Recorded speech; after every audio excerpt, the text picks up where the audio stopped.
안녕하셨습니까? 오늘은 3월 10일 수요일입니다.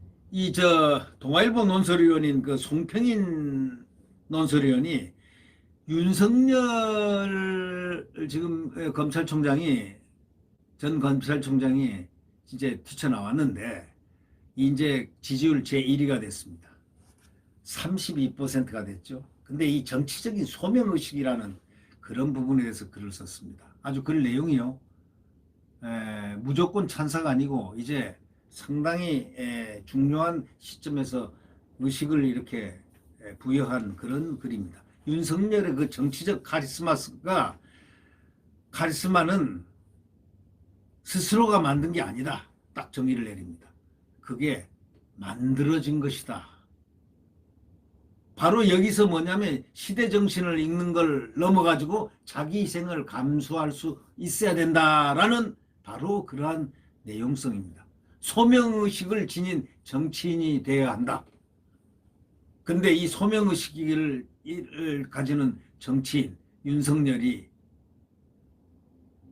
될 수 있을까? 될 수 있으라는 기대감을 더 키우고 있다는 겁니다. 지금 윤석열이 검찰총장에서 사퇴한 후에 야권 대선 후보가 될 수 있으라는 기대감을 더 키우고 있습니다. 지금 대권 후보라고 단정적으로 말은 못하죠. 대권 후보가 될 수 있으리라는 소위 기대감을 지금 팍팍 키워나가고 있다. 이런 얘기죠. 그가 정치하겠다고 한 적 없잖아요. 정치 안 하겠다고 한 적도 또 없죠. 그러니까 결국은 부정하지 않는 게 긍정으로 볼 수 있으니까 긍정적으로 읽히는 경우를 우리가 해석해 본다면 정치한다는 얘기죠. 여기에 이제 막스 베버의 그 예를 들었습니다. 베버가 한 철학자죠. 이 베버, 이 창조적 지성이라는 말을 했던 이 베버의 글도 저는 상당히 좋아하는데요. 이 창조적인 지성, 창조적 소수가 파괴적인 다수를 갖다가 크러싱할 수 있다. 창조적인 소수가 이긴다. 이건 소명입니다. 소명. 직업으로서의 정치에서 정치에 의존해 사는 직업 정치가와 정치를 위해서 사는 정치가, 즉 소명의식을 가진 정치가 구별해야 된다고 딱 이 베버가 얘기를 했습니다. 그러니까 직업 정치가하고 정치를 위해 사는 정치가, 즉 소명의식을 가진 정치가는 딱 구별해야 된다는 겁니다. 정치의 직업으로서 지금 대부분 보면 직업 정치인들이 세버려졌습니다. 소명을 가지고 정치하는 사람들 별로 없습니다. 그래서 정치인이지 그들은 정치가로 불리지 못합니다. 정치가로 불릴 정도가 돼야죠. 우리나라에서 제가 볼 때 정치가로 불릴 수 있는 분 딱 두 사람입니다. 이승만과 박정희입니다. 저건 제 주관적인 겁니다. 정치인은 수천만 될 수도 있지만 정치가는, 가라고 불리는 사람은 소명의식을 가진 분입니다.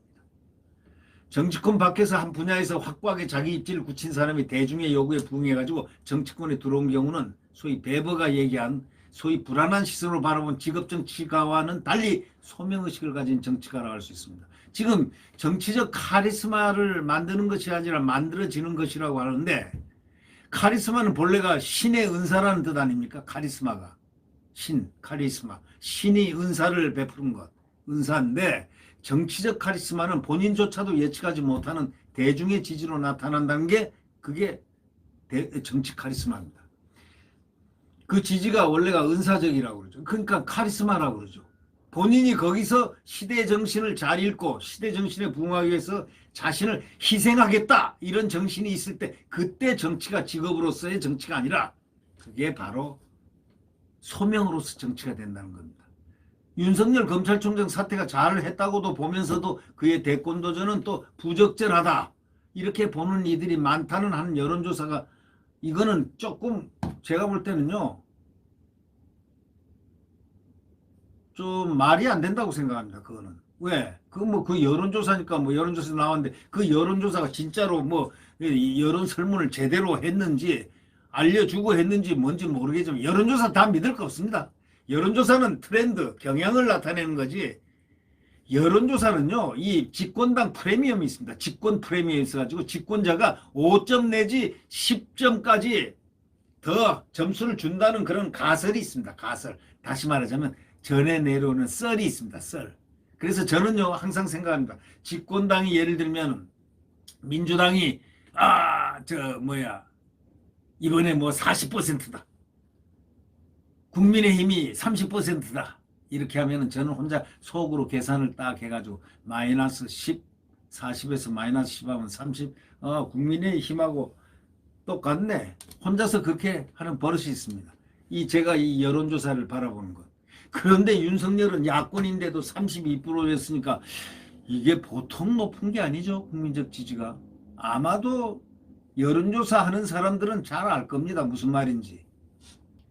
더불어민주당은 가장 직업적인 정치가들인 운동권 출신에서 장악된 정당입니다. 정치가들이 아닙니다. 정치인들입니다.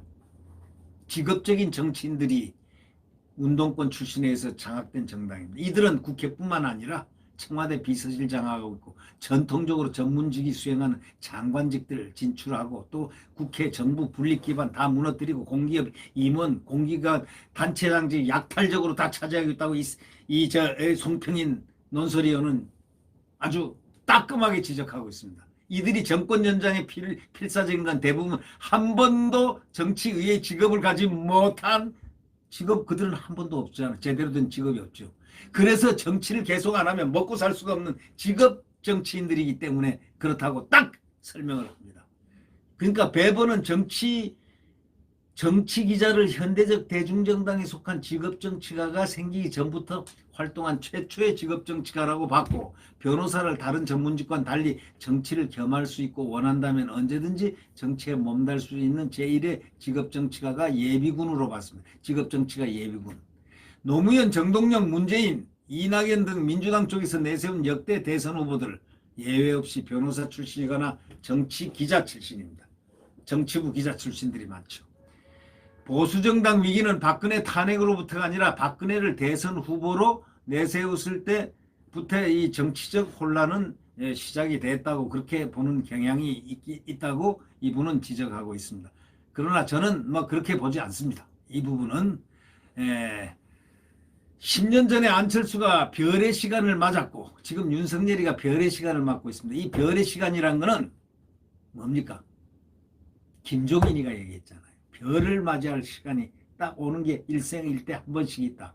안철수는 10년 전에 맞아가지고 별똥별만 그냥 맞고 떨어졌습니다. 그 자기가 잘못한 거죠. 지금 윤석열이 별의 시간을 맞고 있습니다. 자, 안철수는 국민의힘과 지금 일정한 거리를 두고 있고 윤석열도 정치를 한다면 그의 인적 네트워크의 스펙트럼이 좌우로 널리 퍼져 있어가지고 국민의힘과는 일정한 거리를 둘 거로 예상이 됩니다. 10년 간격으로 별의 시간을 맞는 두 사람이 다 국민의힘과 거리를 둔다는 사실이 뭐냐. 보수정당의 진짜 위기를 보여주는 겁니다. 국민의힘이 진짜 위기가 있다라는 겁니다. 국민의힘은 안철수 윤석열과의 연대를 통해서 유연하게 변함으로써 돌파구를 찾아야 된다는 그런 사실을 지적합니다. 바로 소명의식을 가져라 그런 얘기입니다. 근데 문제는 윤석열 총장에게 소명의식이 있느냐 하고 지금 문제 제기합니다. 소명의식이란 자신이 지향하는 정치적 목표를 향해서 거듭되는 실패도 굴하지 않고 밀고 나갈 그런 힘이 있느냐 바로 이런 얘기입니다. 대선에서 실패하더라도 포기하지 못하고 일어설 목표가 있어야 소명의식이 있다고 할 겁니다. 반기문은 그런 소명의식이 없이 물거품처럼 자기 인기에 의존하다가 제대로 시작도 하기 전에 날아갔지 않습니까? 바로 여기서 시사하는 송평인 논설위원이 시사하는 윤석열의 정치적 소명의식 이건 상당히 필요하고도 충분한 필충 조건이 아닌가 생각됩니다. 네, 구독 버튼과 엄지를 눌러주시면 감사하겠습니다. 자, 지금은 힘든 암흑의 세계이고 또 광풍이 부는 시대의 마지막 터미널에 와 있습니다. 자, 내일 자유민주주의와 시장경제의 대한민국이 일어설 수 있는 소위 태양은 다시 떠오릅니다. 분명히 떠오릅니다. 지금 태양이 떠오르고 있습니다. 네. 여러분, 오늘도 평안히 잘 지나시기 바랍니다. 구독 버튼과 엄지를 눌러주시면 감사하겠습니다. 안녕히 계십시오.